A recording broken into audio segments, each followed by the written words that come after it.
जय हिंद दोस्तों, रक्षी खन्ना के चैनल में आपका स्वागत है। दोस्तों कैसे हैं आप? उम्मीद करता हूं कि आप अच्छे होंगे। दोस्तों आज के इस वीडियो में मैं आपको 3 जानकारियां दूंगा, जैसा कि आप पीछे बोर्ड पे देख रहे हैं।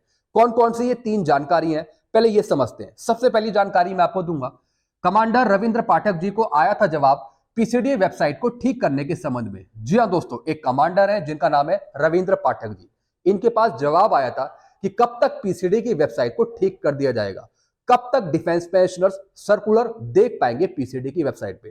तो दोस्तों क्या जवाब आया है ये मैं आपको आगे समझाऊंगा।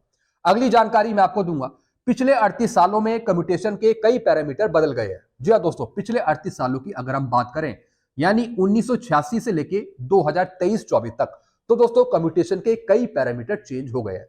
लेकिन भारत सरकार ने कम्यूटेशन के रूल चेंज नहीं करे। जो भारत सरकार रिकवरी कर रही है वो 15 साल तक कर रही है। तो दोस्तों कौन कौन से पैरामीटर चेंज हुए हैं 38 सालों में, मैं आपको एक टेबल दिखाकर समझाऊंगा। फिर दोस्तों अगली जानकारी है कुछ पेंशनर के सवालों के जवाब। कुछ पेंशनर ने सवाल पूछे तो उसके आंसर मैं दूंगा। तो दोस्तों बस यही जानकारी है जो मैं आपको देने वाला हूं, इसलिए इस वीडियो को आप शुरू से लेकर आखिरी तक देखेगा। वीडियो में आगे बढ़ने से पहले एक छोटी सी अपील कर रहा हूं, अगर आप पहली बार मेरा चैनल देख रहे हैं या फिर ये वीडियो देख रहे हैं तो आप मेरा चैनल सब्सक्राइब भी कर सकते हैं, जिसका नाम है रक्षित खन्ना, क्योंकि ऐसी जानकारियां, सही जानकारियां आपको मिलती रहती है इस चैनल के माध्यम से। चलते हैं दोस्तों, आगे बढ़ते हैं। सबसे पहली जानकारी है, कमांडर रविंद्र पाठक जी को आया था जवाब पीसीडीए वेबसाइट को ठीक कराने के संबंध में। जी हाँ दोस्तों बहुत से पेंशनर थे जो लगातार आरटीआई के थ्रू जवाब मांग रहे थे कि पीसीडी की वेबसाइट कब तक ठीक होगी। काफी सर्कुलर है जो पेंशनर्स को देखने पड़ते हैं, लेकिन पेंशनर्स नहीं देख पा रहे क्योंकि पीसीडी की वेबसाइट बंद थी। तो दोस्तों ऐसी एक कमांडर है रविंद्र पाठक जी, इनको जवाब आया है कि जो पीसीडी की वेबसाइट है वो आगे चलकर ठीक हो जाएगी, यानी कुछ टाइम लगेगा, कुछ टेक्निकल प्रॉब्लम है वो ठीक हो जाएगी। टेक्निकल टीम को ट्रांसफर कर दिया गया है मैटर। जी हाँ दोस्तों, जो पीसीडी की वेबसाइट नहीं चल रही है उसको ठीक कराने के संबंध में जो ये मैटर है ये आगे भेज दिया है। कहां पर? टेक्निकल टीम को। बहुत जल्द टेक्निकल टीम पीसीडी की वेबसाइट को ठीक कर देगी और कुछ टाइम बाद पीसीडी की जो वेबसाइट है वो ठीक हो जाएगी। फिर उसके बाद पेंशनर सर्कुलर देख पाएंगे। ये दोस्तों अभी तक की लेटेस्ट पोजीशन है, ताजा खबर है पीसीडी की वेबसाइट को लेकर।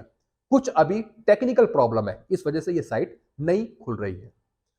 चलते हैं दोस्तों अगली जानकारी की तरफ। पिछले 38 सालों में कम्यूटेशन के कई पैरामीटर बदल गए हैं। जी हाँ दोस्तों, अगर हम 38 सालों की बात करें, यानी 1986 से लेके 2023-24 तक, तो कम्यूटेशन के जो पैरामीटर है वो चेंज हो चुके हैं। अब इसको देखते हुए जो रिकवरी बनती है, यानी 10 से 11 साल बाद आपकी बंद हो जानी चाहिए रिकवरी, लेकिन भारत सरकार 15 साल तक वसूल रही है। अब दोस्तों मैंने एक तरफ यहां पे लिखा है आइटम और यहां पे लिखा है साल, यानी 1986 से लेके 2023-24 तक। सबसे पहले दोस्तों कम्यूटेशन फैक्टर। जी हाँ दोस्तों, 1986 में जो कम्यूटेशन फैक्टर था वो था 10.46। जी हाँ दोस्तों, और उस टाइम जो एज होती थी रिटायरमेंट की वो 58 साल होती थी। तो उस टाइम जो फैक्टर था कम्यूटेशन का वो 10.46 था। 2008 में हो गया दोस्तों ये 8.194, यानी जब 60 एज पे हम रिटायर होते थे। 2023 में दोस्तों सेम था 8.194। अब दोस्तों जो इंटरेस्ट रेट है वो दोस्तों 1986 में था 12%, यानी 12% के हिसाब से अभी भी भारत सरकार 15 साल तक कम्यूटेशन की रिकवरी कर रही है। लेकिन दोस्तों जैसे जैसे साल आगे बढ़ते गए उस हिसाब से इंटरेस्ट रेट कम होता गया। पहले था दोस्तों 12% 1986 ईयर में, 2008 में दोस्तों ये 8.1 हो गया और 2023-24 में ये 7.1% हो गया। आप खुद ही देख रहे हैं इंटरेस्ट रेट कैसे कम हो गया, लेकिन भारत सरकार 15 साल तक आपका रिकवरी कर रही है कम्यूटेशन की। अब दोस्तों लाइफ एक्सपेक्टेंसी देखें। जी हाँ दोस्तों, जो जीने की क्षमता है वो कैसी है दोस्तों? अगर हम 1986 की बात करें तो 57.7, अगर हम 2008 में बात करें तो 66.1, अगर हम 2023 में बात करें तो 70.42। जी हाँ दोस्तों। अब दोस्तों अगर हम डेथ रेट की बात करें, मृत्यु दर की, 1986 में 11.3%, 2008 में बात करें तो 7.3%, 2023 में बात करें तो 7.3%। यानी दोस्तों इन आंकड़ों में भी तब्दीली आई है, ये आंकड़े भी बदल रहे हैं जैसे जैसे साल आगे बढ़ रहे हैं। अब दोस्तों अगर हम मोर्टेलिटी रेट की बात करें, यानी 61 वर्ष की आयु में मृत्यु की दर रेट, तो दोस्तों 1986 में 0.2014, 2008 में 0.0143 और 2023-24 में 0.006। जी हाँ दोस्तों, तो दोस्तों इसको लेते हुए भी जो कम्यूटेशन की जो टेबल है वो चेंज होना बहुत जरूरी है। अगर हम रिस्क फैक्टर की बात करें, 2008 में 0.046, 2023 में 0.014। दोस्तों इन आंकड़ों को देखते हुए जो आपकी रिकवरी बंद होनी चाहिए वो 10 से 11 साल बाद बंद होनी चाहिए, और भारत सरकार 15 साल तक वसूल रही है। और दोस्तों ये आंकड़े दिखाए भी गए हैं कई संगठनों द्वारा। जी हाँ दोस्तों, ये आंकड़े दिखाए भी गए हैं कई कोर्टों में भी कि जो भारत सरकार है वो कम्यूटेशन की रिकवरी गलत कर रही है, 15 साल तक वो वसूल रही है, बल्कि 10 से 11 साल बाद वो रिकवरी बंद हो जानी चाहिए इंटरेस्ट रेट को देखते हुए। जी हाँ दोस्तों, तो दोस्तों आप भी नीचे कमेंट करिए, इस टेबल को देखते हुए जो वसूली भारत सरकार कर रही है 15 साल तक वो गलत कर रही है, 10 से 11 साल बाद आपकी रिकवरी बंद हो जानी चाहिए। अब दोस्तों कुछ पेंशनर के सवालों के जवाब है जो मैं देना चाहूंगा। सबसे पहला क्वेश्चन है दोस्तों जो लिखते हैं यहाँ पे AK सिंह, ये क्या लिखते हैं, ऑनरी सूबेदार मेजर को ऑनरी रैंक का क्या फायदा है। दोस्तों ऑनरी सूबेदार मेजर को ऑनरी रैंक का कोई फायदा यहाँ पे देखने को नहीं मिलता। अगर सूबेदार मेजर को रिटायरमेंट के बाद ऑनरी मिली हुई है, हालांकि ये सिर्फ अभी सूबेदार मेजर की पेंशन ले रहे हैं, ऑनरी लेफ्टिनेंट की पेंशन नहीं ले रहे हैं। ऐसे दोस्तों बहुत से रैंक है, जेसीओज रैंक है, जैसे कि नायब सूबेदार है, उन्हें ऑनरी मिली आफ्टर रिटायरमेंट लेकिन सूबेदार की पेंशन नहीं मिल रही। ऐसी दोस्तों सूबेदार हैं जिनको ऑनरी मिली हुई है, उनको सूबेदार मेजर की पेंशन नहीं मिल रही। ऐसी दोस्तों ये ऑनरी सूबेदार मेजर है, इनको ऑनरी लेफ्टिनेंट की पेंशन नहीं मिल रही, क्योंकि जो इनको ऑनरी मिली है वो आफ्टर रिटायरमेंट मिली है। तो जिन रैंकों को आफ्टर रिटायरमेंट ऑनरी मिली है उनको नेक्स्ट रैंक का पेंशन पे बेनिफिट नहीं मिल रहा। एक रैंक है जिनको ऑनरी का बेनिफिट मिल रहा है, वो है हवलदार रैंक। तो दोस्तों इसके लिए भी कुछ कोर्ट केस चल रहे हैं, देखते हैं उसका नतीजा क्या आता है और किस तरीके से आपको फिर ऑनरी रैंक का बेनिफिट मिल पाता है। हालांकि अभी फिलहाल आपको नहीं मिलेगा। चलते हैं दोस्तों अगले क्वेश्चन की तरफ। अगला क्वेश्चन है यहाँ पे मोनू रंजन राजपूत जी, ये क्या लिखते हैं, सर मैं 2005 अप्रैल 24 साल हवलदार से रिटायर आया हूं, क्या मेरे को ACP मिलेगा। हालांकि दोस्तों जिस पीरियड में ये पेंशन आए हैं ACP लेने के लिए एप्लीकेबल है, लेकिन इनको मिलेगा नहीं। जी हाँ दोस्तों, क्योंकि ये हवलदार से रिटायर्ड है। अब दोस्तों इनको नायब सूबेदार की ACP तो लागू नहीं होगी, क्योंकि दोस्तों जो ACP का रूल है उसमें सिर्फ 2 फाइनेंशियल अपग्रेडेशन मिलते हैं, एक तो मिलता है नायब का और दूसरा हवलदार का, 10 साल और 20 साल की सर्विस में। हवलदार से ये रिटायर है, इस वजह से इनको ACP नहीं ग्रांट होगी, नहीं मिलेगा इन्हें। फिर दोस्तों एक और पेंशनर है, ये क्या लिखते हैं, सर मैं 30 नवंबर 2006 को रिटायर हुआ था, क्या मेरे को भी मिलेगा नोशनल इंक्रीमेंट। नहीं दोस्तों, इनको नोशनल इंक्रीमेंट नहीं मिलेगा, क्योंकि ये 30 जून 2006 को रिटायर हुए। हालांकि ये छठे पे कमीशन पे रिटायर हुए। अगर ये जून में रिटायर होते और अगर इनको जुलाई का इंक्रीमेंट नहीं मिला होता तब इनको नोशनल इंक्रीमेंट ग्रांट होता, और तब भी उसका एक रूल था, यानी जब ये रिटायर हुए और जब उससे पहले इनको एक इंक्रीमेंट मिला उसके बीच में पूरा 1 साल का गैप होना चाहिए, 365 दिन का, तब इनको नोशनल इंक्रीमेंट ग्रांट होता। इनको वैसे नोशनल इंक्रीमेंट नहीं मिलेगा। चलते हैं दोस्तों अगले क्वेश्चन की तरफ। फिर दोस्तों अगला क्वेश्चन यहाँ पे लिखते हैं श्री रंगनाथन जी, ये क्या लिखते हैं, sir please inform notional increment time period, how many days gap period can get increment. ये मैंने बता दिया अभी। ये पूछ रहे हैं कि नोशनल इंक्रीमेंट का क्या क्राइटेरिया है, क्या रूल है, यानी जब आप रिटायर हुए हो और उससे पहले जो आपको एक इंक्रीमेंट मिला है साल का, उसके बीच में पूरा 1 साल का गैप होना चाहिए, 365 दिन का। अगर एक दिन भी आपका कम है तो आपको नोशनल इंक्रीमेंट नहीं मिलेगा। और दोस्तों एक और चीज मैं आपको समझाऊंगा, 6 CPC में अगर आप जून में रिटायर हुए और अगर आपको जुलाई का इंक्रीमेंट नहीं मिला तब आपको इंक्रीमेंट मिल जाएगा जुलाई का। अगर आप 7 CPC में रिटायर हुए हो, 7 CPC में अगर आप जून में रिटायर हुए तो आपको जुलाई का इंक्रीमेंट मिलेगा, अगर आप दिसंबर में रिटायर हुए तो आपको जनवरी का इंक्रीमेंट मिलेगा, एज पर गवर्नमेंट रूल। तो दोस्तों ये रूल है नोशनल इंक्रीमेंट के। जो 1984 में रिटायर हुए, 2006 से पहले आए हैं, उनको नोशनल इंक्रीमेंट नहीं मिलेगा।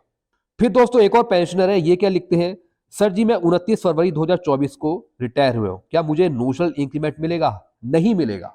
अगर आप फरवरी में रिटायर हुए, आप मार्च में रिटायर हुए, आप अक्टूबर में रिटायर हुए, नवंबर में हुए, या फिर बीच में कभी भी रिटायर हुए, आपको नोशनल इंक्रीमेंट नहीं मिलेगा। या तो आप जून में रिटायर हुए हो या आप फिर दिसंबर में रिटायर हुए, तभी आपको नोशनल इंक्रीमेंट मिलेगा। जून में रिटायर हुए तो आपको जुलाई का, दिसंबर में रिटायर हुए तो आपको जनवरी का। फिर दोस्तों एक और पेंशनर है, इनका नाम है शुभम आर्टिस्ट। ये क्या लिखते हैं, सर एक रिक्वेस्ट है, एनुअल इंक्रीमेंट कब लगता है, एनरोलमेंट डेट से या फिर किसी और से, रूलिंग के साथ बताइए। दोस्तों इंक्रीमेंट की अगर हम बात करें तो छठे पे कमीशन पे सिर्फ जुलाई में ही आपको इंक्रीमेंट देखने को मिलता था। 7 CPC में इसकी 2 डेट हो गई, या तो 1 जुलाई या फिर 1 जनवरी। अगर आप 5वें पे कमीशन की बात करें, 4th सीपीसी की बात करें, तो उसमें कोई निश्चित डेट नहीं थी कि आपको इसी दिन नोशनल इंक्रीमेंट मिलेगा।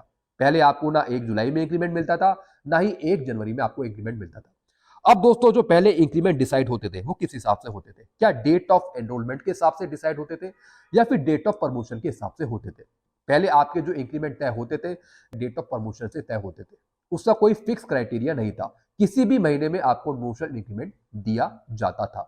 वो भी दोस्तों साल का एक ही मिलता था, लेकिन किसी भी महीने में आपको देखने को मिल जाता था। फिर दोस्तों एक और पेंशनर है जिनका नाम है पीके रेड्डी जी, यानी ये कुछ डीए के रूल समझा रहे हैं। जैसे दोस्तों डीए है 55.97, तो क्या ये 56 में काउंट होगा या फिर 55 में काउंट होगा? दोस्तों जो डीए की पॉलिसी है, जो डीए के रूल है, उसमें 0.5 काउंट नहीं होता। अगर 0.5 से ऊपर है तो वो वैल्यू काउंट नहीं होगी, अगर 0.5 से नीचे है तब भी वैल्यू वो काउंट नहीं होगी। हालांकि जब पेंशन कैलकुलेशन होती है तो उसमें 0.5 की वैल्यू होती है, लेकिन डीए की कैलकुलेशन में कोई 0.5 कम ज्यादा नहीं होता। अगर जैसे 55.97 है तो वो 55 काउंट होगा। जी हाँ दोस्तों, अगर 55.10 है, 0.5 से कम है, तब भी वो 55 काउंट होगा। अगर 55.8 है, 9 है या फिर 7 है, तब भी वो 55 काउंट होगा। 55% डीए। अगर 56 आ जाता है, यानी 56.0, 56.1, तब वो 56% काउंट होगा। चलते हैं दोस्तों अगले क्वेश्चन की तरफ। अगला क्वेश्चन दोस्तों यहाँ पे है कुंदन सिंह जी, ये क्या लिखते हैं? सर मेरे पिताजी का 85 वर्ष उम्र हो गया है, बेसिक का 20% ही मिल रहा है। कंप्लेन किए थे तो कुछ मैसेज इस पर से आया है, जो current pension is more beneficial than OROP 1 जुलाई 2024। यानी ये बात कर रहे हैं एडिशनल पेंशन की, और पीसीडी जवाब दे रहा है कि आपकी पेंशन पहले से ही बहुत ज्यादा है, इसलिए उसका कोई इंपैक्ट नहीं पड़ेगा। दोस्तों ये लगातार शिकायत डालते रहेंगे। इनके पिताजी का उम्र जो है वो 85 वर्ष है, तो उसके हिसाब से 30% एडिशनल पेंशन मिलनी चाहिए। 30% अगर नहीं मिल रही तो सीपी ग्राम में ये लगातार शिकायत डालते रहेंगे या फिर पेंशन डिस्बर्सिंग एजेंसी को लेटर लिखते रहेंगे। फिर दोस्तों एक और पेंशनर है, इनका नाम है रिजवान अहमद जी। ये क्या लिखते हैं? जय हिंद सर, मैं एसीपी हवलदार 19 ईयर करके आया हूँ, लेकिन मेरी पेंशन 33,642 है। मेरे से जो जूनियर है उनकी ज्यादा है, मैं क्या करूं? जी हाँ दोस्तों, ऐसे बहुत से सीनियर है जो कमेंट करते हैं कि सर जो मेरे से जूनियर है वो ज्यादा पेंशन ले रहे हैं, बल्कि मैं सीनियर हूं, मेरी पेंशन कम है। दोस्तों अगर ऐसा है तो आप मेरे से 3 एडवाइस ले लीजिए। सबसे पहला ये कि जो आपका जूनियर है उसकी कंपैरेटिव स्टेटमेंट बनाइए। जी हाँ दोस्तों, उसकी कंपैरेटिव बनाइए अपने साथ और वो भेजिए अपने रिकॉर्ड को। या फिर आप कोर्ट केस भी कर सकते हैं। अगर आपकी बात रिकॉर्ड नहीं सुनता तो इसका सॉल्यूशन है कोर्ट केस, या फिर आप सीपी ग्राम में भी शिकायत डाल सकते हैं।